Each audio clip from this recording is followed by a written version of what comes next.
राजा ने कहा रात है, रानी ने कहा रात है, मंत्री ने कहा रात है, लेकिन यह सुबह सुबह की बात है। तो ठीक उसी प्रकार जब सदन के अंदर होते हैं तो लगता है न भय है, न भूख है, न भ्रष्टाचार है, राम राज है, हर व्यक्ति खुशहाल है, हर व्यक्ति के होठों पे मुस्कान है, हर गरीबों के हाथ में पैसे हैं और पलायन नाम की कोई चीज नहीं है, बहन बेटियां सुरक्षित है, ऐसा लगता है। लेकिन ये सब कुछ ढाक के तीन पात की तरह है।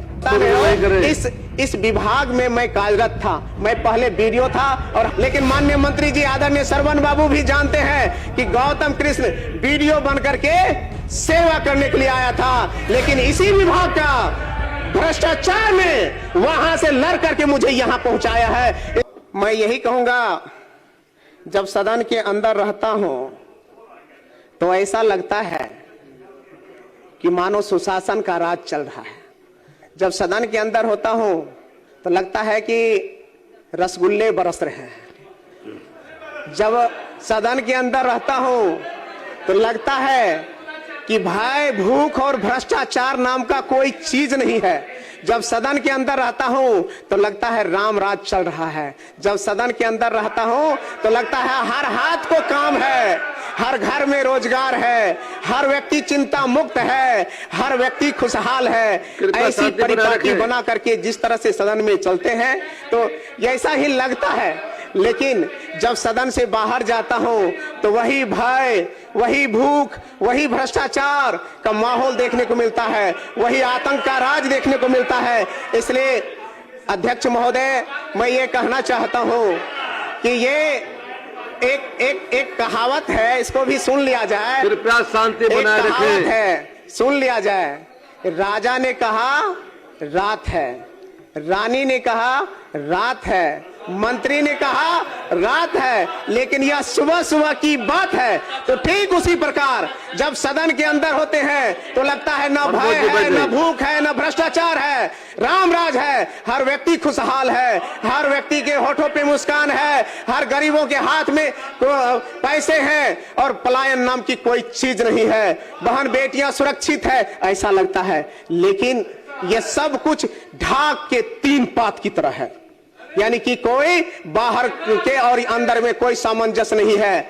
जदयू ने कहा रामराज और सुशासन है, उसी हाँ में हाँ बीजेपी कहती है हाँ रामराज है और सुशासन है, एलजेपी कहते हैं रामराज और सुशासन है, लेकिन यह पूरे भ्रष्टाचार और जंगल राज नहीं, महाजंगल राज में डूबी हुई सरकार है। इसलिए मैं इस कटौती प्रस्ताव के समर्थन में खड़ा हूं और मैं कहना चाहता हूं, जो ग्रामीण विकास विभाग लोगों के जनजीवन से जुड़ा हुआ है, लोगों के आर्थिक उन्नयन से जुड़ा हुआ है, हर व्यक्ति की खुशहाली से जुड़ा हुआ है, हर व्यक्ति के रोजगार से जुड़ा हुआ है, हर व्यक्ति के चेहरे पे मुस्कान से जुड़ा हुआ है, कल कारखाने और उद्योग में स्थापित होकर के पलायन से रुक करके अपने घर में अपने परिवार के साथ रोजगार और जीवन को जीने का विषय से जुड़ा हुआ है। महोदय, मैं ये कहना चाहता हूं, इतने बेहतर विभाग, इतनी संभावनाओं से युक्त विभाग, अभी माननीय मंत्री जी ने कहा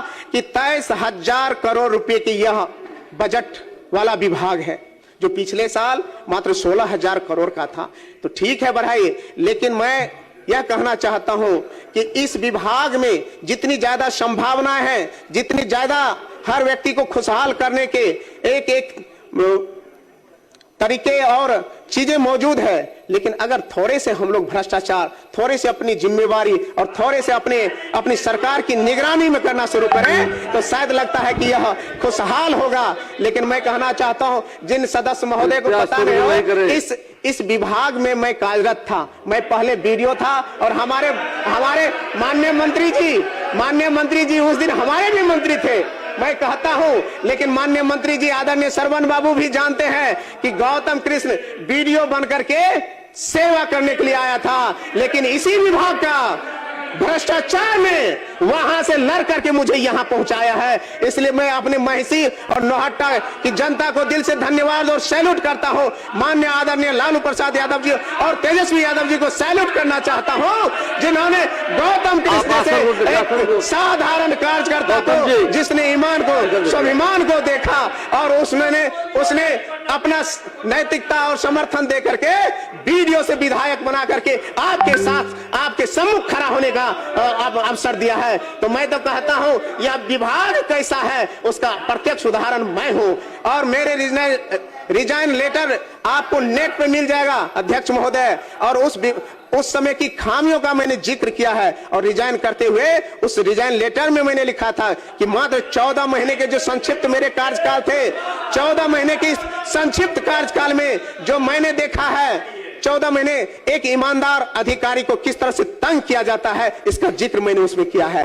14 महीने के कार्यकाल में किस तरह से मुझ पे अनर्गल आरोप लगाए गए थे और माननीय मंत्री जी ने बिना उस पे कुछ देखे सुने मुझ पे कार्रवाई किए थे।